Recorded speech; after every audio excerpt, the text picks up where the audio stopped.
Hello and welcome, I'm Highsea and this is Toku-Rev, your introduction to Tokusatsu movie and TV shows to help you decide what you want to spend your time watching. This just might be the most disorienting season yet, with Lion Maru G.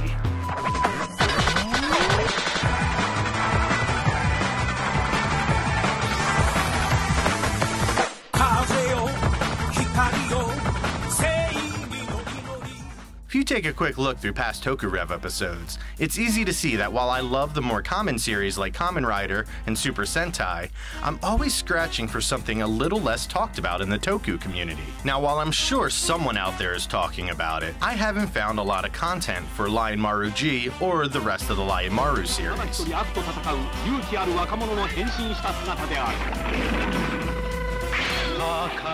Created by P Productions, Lion Maru has 3 installments. The original series, Kaiketsu Lion Maru, translated loosely means The Vigilant Lion Knight, airing between 1972 and 1973, taking place during Japan's Sengoku period, where there were mass uprisings and military conflict, basing itself off of the samurai dramas that were popular in the 1970s, but with a tokusatsu twist of the main character possessing the ability to turn into a superpowered anamorphic lion that wields a katana. Outside of featuring a Monster of the Week style production, that's all I really know about the original Lion Maru, since to my knowledge there's no subtitled version of Kaiketsu. However, there is an English dub titled Magic of the Ninja that was sold in Toys R Us stores on VHS in the 1980s, but unfortunately this is only the first episode. The dub's about as good as you'd expect for a niche straight to VHS from the 1980s.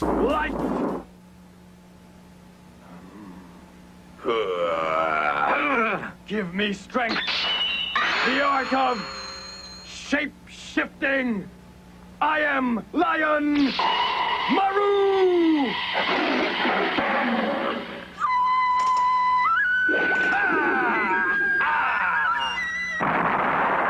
Following right behind Kaiketsu was Fuun Lion Maru in 1973, translating to Storm Cloud Lion Maru, using many of the same themes as Kaiketsu and taking place in the same feudal setting. Just like Kaiketsu, Fuun does not have an official or fan sub to my knowledge. So while I would love to further explore these two, all I can do is wonder what's really going on. After Fuun, the Lion Maru series stayed quiet all the way up to 2006, moving from the Sengoku period to the future of 2011 with Lion Maru G. But unlike its predecessors, Elite Justice fan subs took on the task of subtitles to bring one of my favorite mind trips.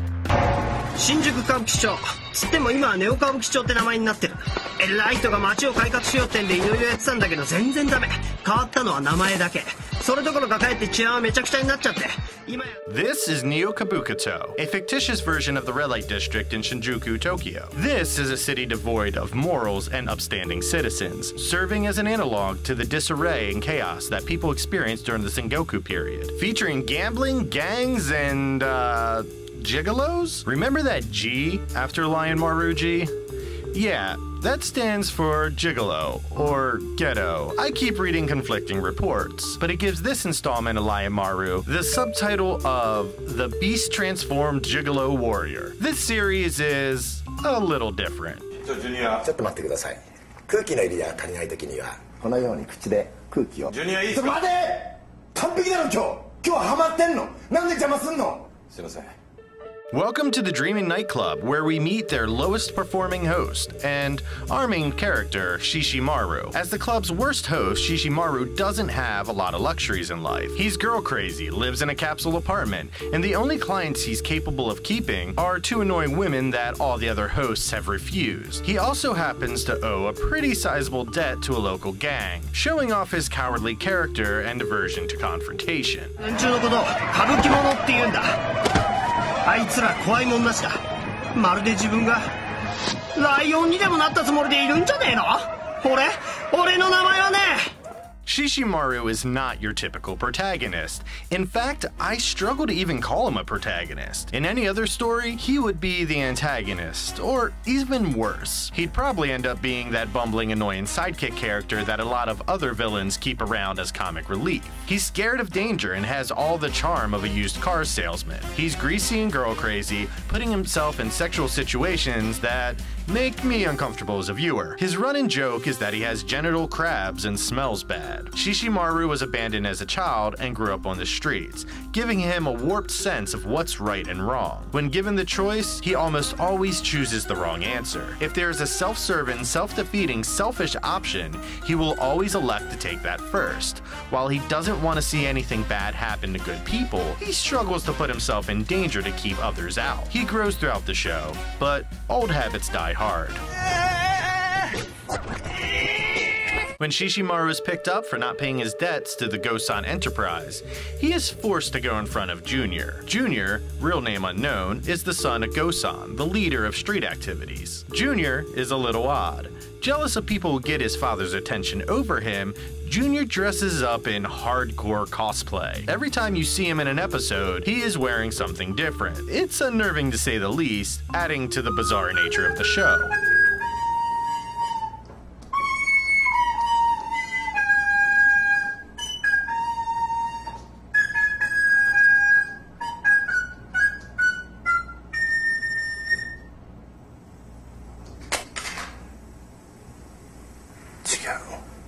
Junior introduces Shishimaru to Sari, a water girl with a host addiction, and like Shishimaru, has a debt to Junior, offering them both a chance to erase a sizable chunk of their debt if they choose to use themselves as bait for a local gang, the Swankies, who have attacked a local club that Junior has a protection deal with. Once the Swankies take the bait, a thug for hire, Junosaki, Joe for short, will step in to defeat them.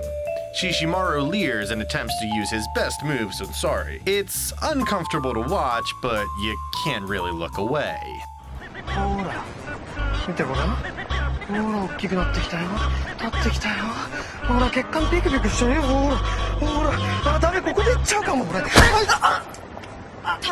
The Swankies are a local baseball gang, and they serve as an homage of the Furies from the movie The Warriors. They have skull contact lenses that give them superhuman powers and strength. When they eventually go after Shishimaru and Sori, that's when they learn that Joe isn't coming to their rescue. Instead, he's just there to see how the Swankies react to the contact lenses. But luckily for Shishimaru and Sori, a old homeless man busts in and gives Shishimaru the Kenisachi, a small sheathed blade. After reciting some magic words, the small blade pulls out into a full-sized katana, transforming Shishimaru into Lion Maru G.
Lion Maru is fast, strong, and full of acrobatic abilities, able to dodge, slide, and jump over the Swankies without getting hurt. While Shishimaru doesn't understand his new abilities, he has a heightened intuition, allowing him to pull off battle maneuvers. The suit for Lion Maru just looks awesome. While I love the cheap, silly version of the Kaiketsu Lion Maru, I think this is a really cool update. The armor just looks good, and I don't think we have enough capes in Toku anymore. The face mask with Lion Maru's anamorphic fur and mane really click with me. I think the suit's really creative, and it does a good job of honoring the past Lion Maru series. The Kenisachi is a cool weapon and transformation device. It's small and compact, so someone can carry it around concealed, featuring two hilts that turn into different weapons when needed. After Lion Maru scares off the Swankies, Shishimaru is confronted by Joe, who has his own transformation device, the Jinisachi, turning him into Tiger Joe.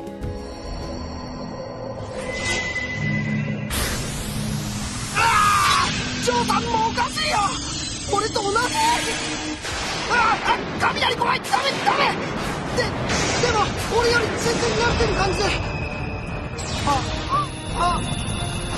つうか俺よりかっこいいじゃん。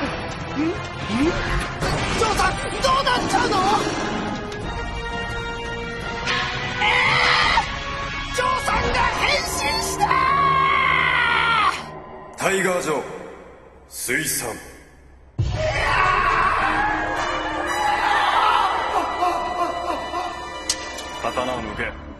Joe is the cool character of the show. He's who you would imagine to be the main character in a show like this. He's dark, quiet, and overly serious. There's no room for jokes with Joe. Not that that will ever stop Shishimaru from making them. He reminds me a lot of Koga from Garo in that way. He starts to soften towards the end and embraces life more openly. But he's not an approachable person.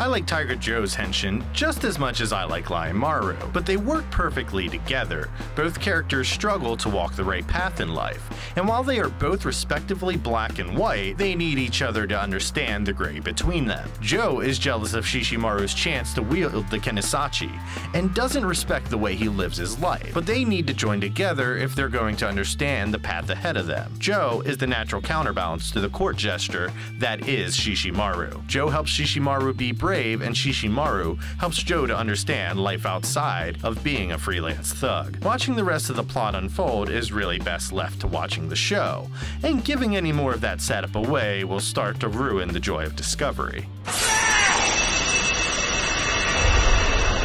Leading me into show production, Lion Maru G falls into the same production space as Ultra 7X and Garo. Standard definition and a 16:9 format. So again, your HD monitor isn't going to be doing you any favors. Most of the effects are practical and use a lot of wire harnesses during the action scenes. There's a lot more comedy in this series than action, but fight choreography is well done. It's not the most impressive Toku action I've ever seen, but not boring either. Sometimes it does border on the side of being too silly, but it never crosses that line where I roll my eyes at the weird stunts. That's most likely to do with the fact that the production tone is going for that of a 90s Prodigy video.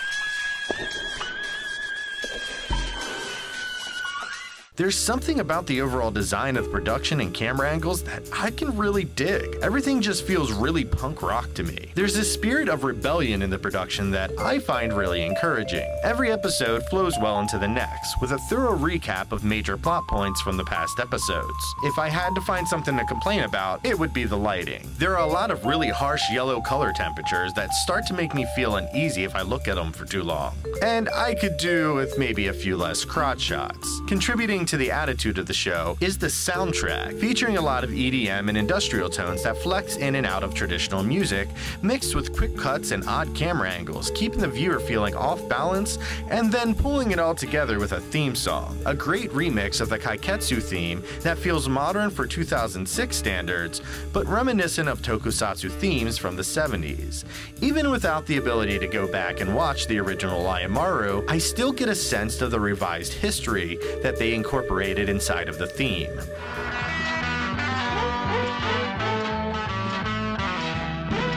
風よ光よ正義の祈り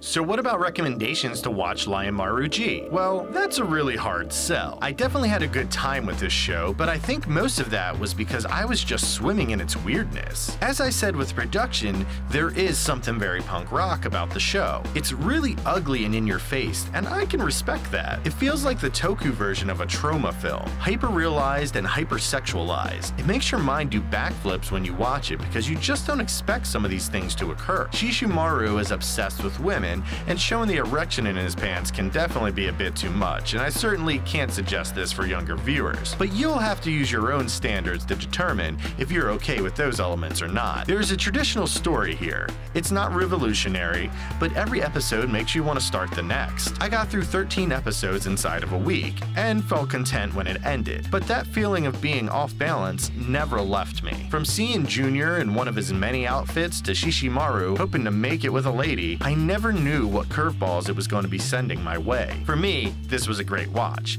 but I'm always digging for new discoveries like this, and really enjoyed its off-putting nature. But if it was a 40-episode series, it would have worn off really fast. I do have to warn viewers that finding subbed copies of Lion Maru G is not easy to do, and any websites that I found hosting it were sketchy at best. But if you don't mind digging through a few sites with ad blocker on, and a Toku trauma show is something you can get behind, then I encourage you to give Lion Maru G a watch.